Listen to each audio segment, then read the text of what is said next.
All right, hey everybody. This is the Half New News with Coach Mike and Coach Luke. So here we're gonna start with this question, Luke, and he isn't ready for this. So, what's like the best thing you remember about your teammates as a swimmer, or what's something positive you remember about your teammates as a swimmer? We always pushed each other all the time. Mm-hmm. It didn't matter if you were the fastest guy on the team or if you were the last guy just trying to finish your first meet. It doesn't matter if you were the fastest guy or if you were Luke. Like, we all treated you. First, he lost to us, by the way. I did not lose. You did lose. Yeah, I lost to Matt in the 2 IM. You did not get first. Matt Elliott. Not Matt Elliott. Josh. Your team did not get first. My team did not get first. How many years have you had to deal with this since like coming to West Texas and being around Pecos swimmers? As a team, it doesn't bother me. We were like a nobody team. Well, for me, when our team wins, it's a big deal. Yeah, but my team was like, my group, my team that we had was the best we ever had. Yeah. Before and since. Really? Yeah, like our school was never been like a swimming school. Like I got lucky. My high school coach was not a swimmer, but he like did the research and then he made our team better. It was pretty cool. My high school coach like didn't have a swimming background, from the Philippines, like was there on a work visa. Really? But really smart dude. Me and him are still good friends today. Nice. He would recruit hardcore. He was always recruiting. Like he would just be like, "You should swim. You should swim." And then he would make sure like all of our awards get announced on the announcements. Which if you're at one, especially if you're at one of the middle schools, you know how hard it is to get swimming recognition. It's the same. So, but we did really good in my group. So like my little group stuck together. It was like 5 or 6 of us. And then after we all graduated like at the same time. After that, it was like, because my sister swam on the team like 3 years later. And there was one kid who was pretty decent. He was a freshman when I was a senior. But we got him like the bug. Yeah, and that's why it's really important to have a feeder program. Like a club team. And there's no middle school swim. Like because then you get like a group that goes through and then you have everybody who swam at my high school, and there was no club team nearby other than like 30 minutes away. So everybody who swam at my high school was like, they started as a freshman in high school. Yeah. So like what he was saying, having a whole, I'm going to put a little plug in here real quick. We need 11, 12 boys. We need 12 and under boys. 13-year-old boys now. I mean, that's kind of, the hole's moving up. Yeah. So our 7th grade boys, 14 and unders. There's very few. So, you know, somebody with a super athletic kid, they want to save the noggin, they want to save the joints, send them our way. Yeah. No, primarily like teammates. I remember ours was like eating. Like if we could all get together and eat, that was like the jam. My buddy, his house was across the street from the city pool that we practiced at in high school, and his mom would have breakfast for us like every morning practice. It was amazing. Yeah, that was like common on our team too. Like parents would always just bring, like if somebody on the team had a birthday, you know how we have families that bring in birthday stuff, but it was like a whole like dinner after practice. Yeah. You know, stuff like that was cool. Or going to each other's house to eat. I think Angela Fuentes really gets that vibe.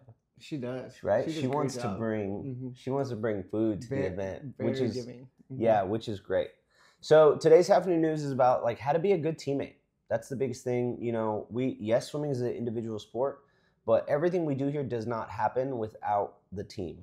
Like your swimmer will not stay in the sport as long without the team. Your swimmers will not swim as fast without their teammates. They won't enjoy. Very few athletes love this is just me, only me. Like, you know what I mean? Yeah. And us as coaches, we want to coach a team. Like we love when we go to meets and every now and then there's just a few kids there because maybe it's a really fast meet. Like that's cool.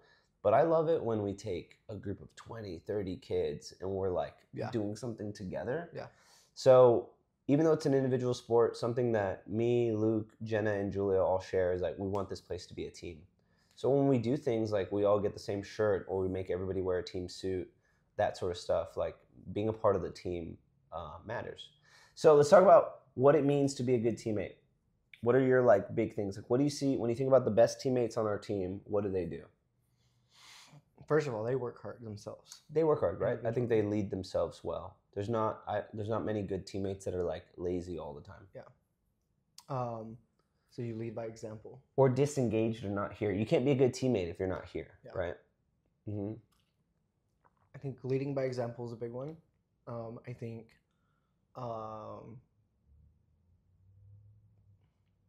being kind. Mm-hmm. Yeah. I think hype. I think hype is so important. Yeah. You gotta hype your people up. Yeah, especially on the boys' side. Like, the boys need hype for sure. Like, they need, and you'll see it with our boys. Sometimes girls, depending on the girl, like sometimes they don't love it. Yeah. Like some girls would rather us not cheer super loud for them. Like but Charlotte Erickson would laugh through a 200 IM if we were all screaming. If we were all screaming for her. Yeah. But I think deep down they all like it. But man, a great teammate is a hype man. I think that's a great thing that goes top to bottom. When I see the relationship that like Hannah Kruger has with Eloise and Lorelai Stedman. Oh gosh, like, so good. As our older kids get older, they're at the meets that we're all at less, right? They're just at our age group meets less. But I love it when we see the older kids cheering for the younger kids. And same thing, I love when I see the younger kids that are kind of at the hip, right? Jackson Matthews and Luis. Yeah. Like Jackson's like, that's my guy. Yeah. So it's so funny. Yeah, one time I told Jackson, I was like, man, Luis sucks at this. Like I was just messing with him. But I was like, Luis sucks at this. And Jackson looks at me. He's like, you suck, man. I was like, what? And he was like 7. But he was sticking up for his friend. It was so funny. He's very passionate about his amigos. Very passionate. He'll judo chop you real fast. So I think being a great hype man, something that's real specific, like as kids get older, is I think great teammates pull.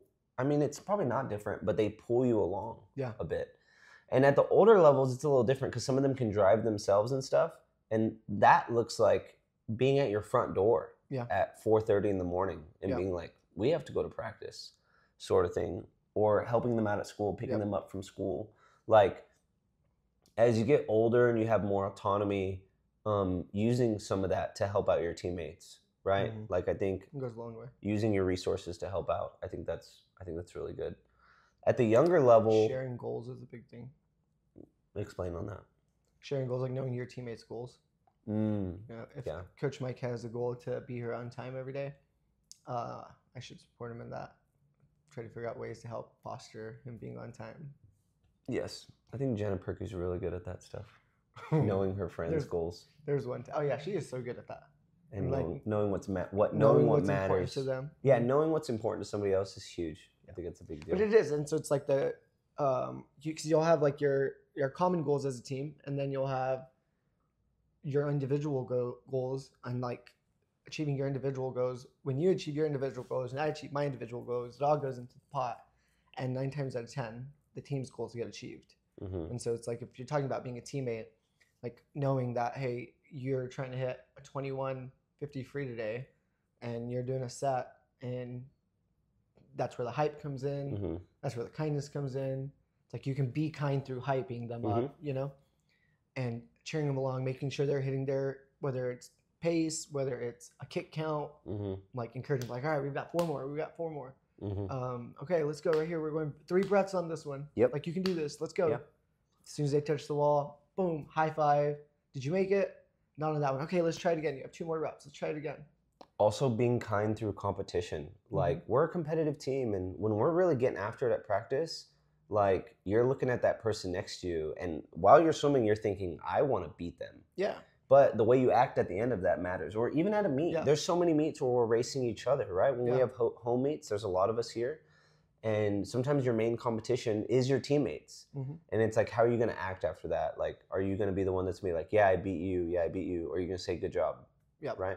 Same thing if you're on the losing end of that race. Like, are you going to throw a fit that you lost to your friend, your teammate? Or are you also going to say, good job? Because that's really how we're going to get better, like that kind of competition. And I've seen that, sadly, I've seen this over the years where like some of the parents chime in on the kind of pitting people against each other at practice. So like I've had a kid come up to me and say, if I lose to this person, my parent's gonna get mad at me. Yeah, that's tough. You know, and that's just tough where you end up in a situation where it's like, and it's especially hard for girls comparison. I talked to a confidence coach once, and like the number one mistake we can make with female athletes is like comparison. Like even comparison is the killer of progress.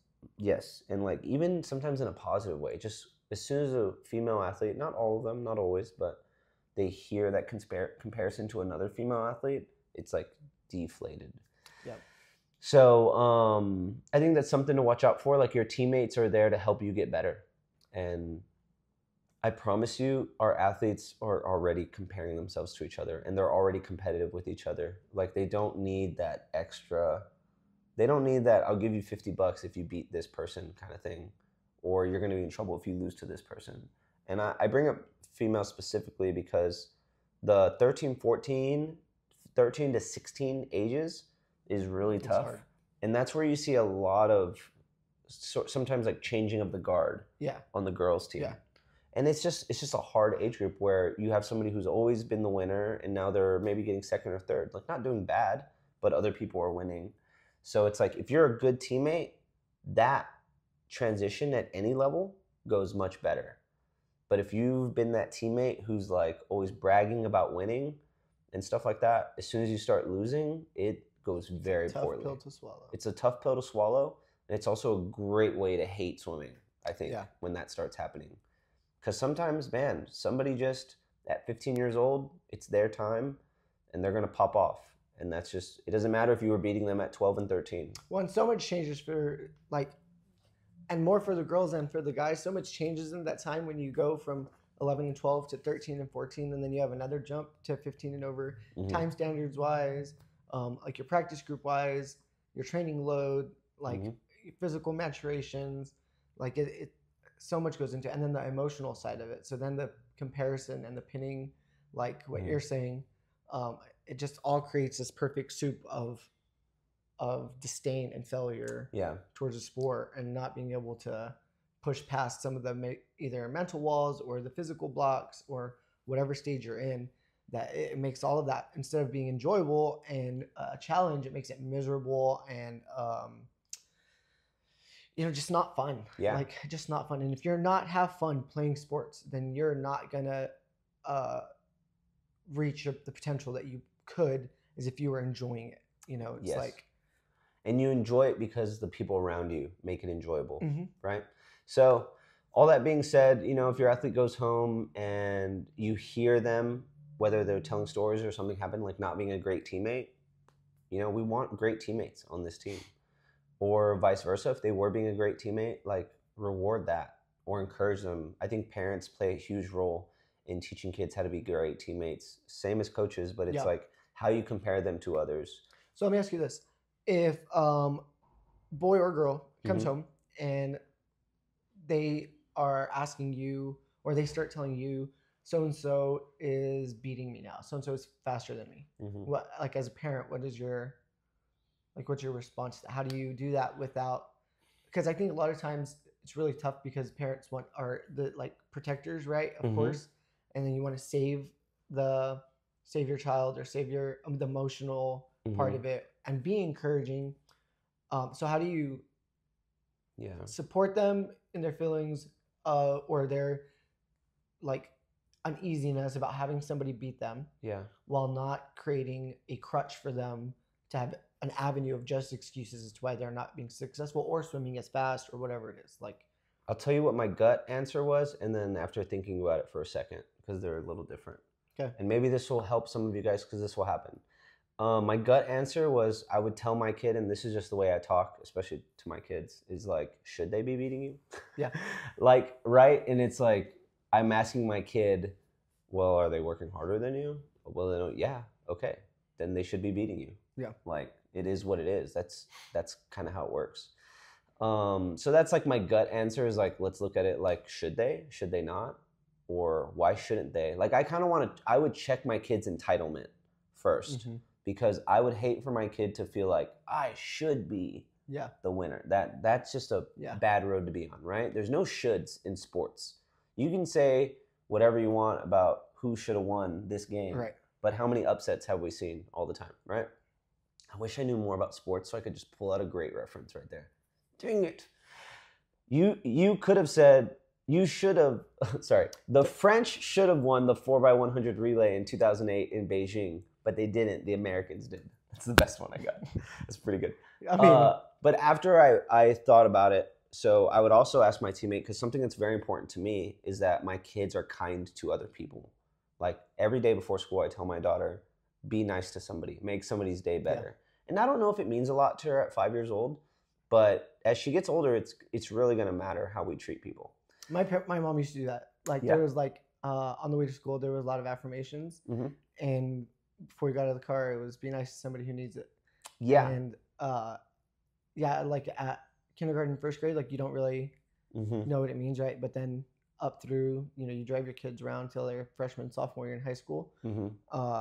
Whenever it's like repeat, then it like somewhere along the line, I think probably a light bulb clicks for different people, and then you're like, oh, yeah. Hopefully, yesterday, praying. what? Yeah, you told me I didn't do it. And my daughter really needs it. Just like, for example, my son, if you hurt yourself, he's like giving you a hug, like, let me help you. He'll walk Aubrey across the house to help her. My daughter, she's like toughing up Buttercup. She's more like me. She's like, you should have seen that chair. But we're working on it. So, I want them to be kind. So if my swimmer came home and said they're beating me, and I think I would ask my swimmer, like, are you happy for them? Because I think being happy for your teammate's success is really important. One, it gets rid of your entitlement in the situation, and two, we should be happy that our friends do better. Like I had a best friend in college who, like, he would always beat me. We were both breaststrokers, and he would always beat me. And then he got a hernia, or he had one, I don't know, but he got surgery, and he was out for 2 months. First meet back, he beats me. It drove me insane. Yeah. But like at the end of the day, I was like, this dude's my best friend. Like, am I gonna be mad about this, or am I gonna keep being his friend? And like, we were good friends, So that's kind of long-winded, but those are my two answers. Like, I would check the entitlement, but then I would also be like, are you happy for them? And if they're not, we would talk through that. And if they are, then I would go into, well, how good do you want to be, kind of thing. Because it's so, and this conversation is going forever, but it's so easy for the sport to become status-driven than improvement-driven. So in status, it's like, who gets to be on the relay? What ranking am I? What college am I going to swim at? If I don't get an offer to this college, I'm not even going to swim in college. And like, look, if you don't want to, I'm not saying whatever, but I would just check status, because as you get older, you realize the status game can be played forever, but it usually doesn't lead to happiness.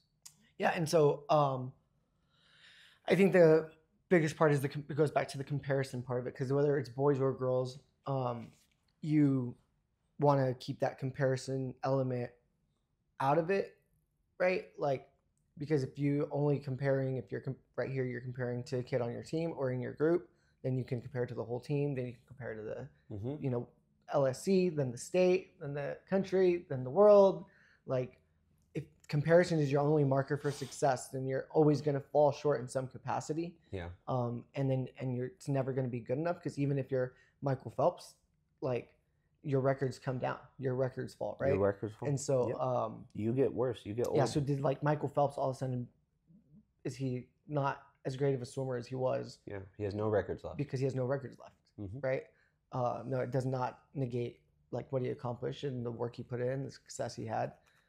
So if you only comparing, then it makes it really difficult. And it makes it difficult on the child, and it makes it difficult for the athlete to process their goals and to process like the work that they're putting in too. Because where little Timmy is swimming fast today, and you're so objectively focused on little Timmy and the speed, you could be swimming so much faster and only using 80% of your kick speed. Yeah. Right. But because you're keeping up with little Timmy, all is good, but it could be bad. So we're just not as positive. Yeah, we probably went off the teammate thing here and there. I think is a good talk overall. My last thing on being a good teammate: if you're the better swimmer and you see somebody pushing to try to hang with you, bring them along. Yeah. Like I've seen so many situations where somebody's like annoyed that somebody's trying hard to hang with them, like, and that's such a in our society today, or maybe forever. Like sometimes the tryhards get picked on or called lame because they're trying really hard because it's cool to make it look easy. But you're only as fast as the people you race. So if the people you race every day are fast or working hard and swimming fast, then race them. Yeah. So thanks for listening. Remember, great teammates build great teams. Great teams do great things. Have a great day, guys.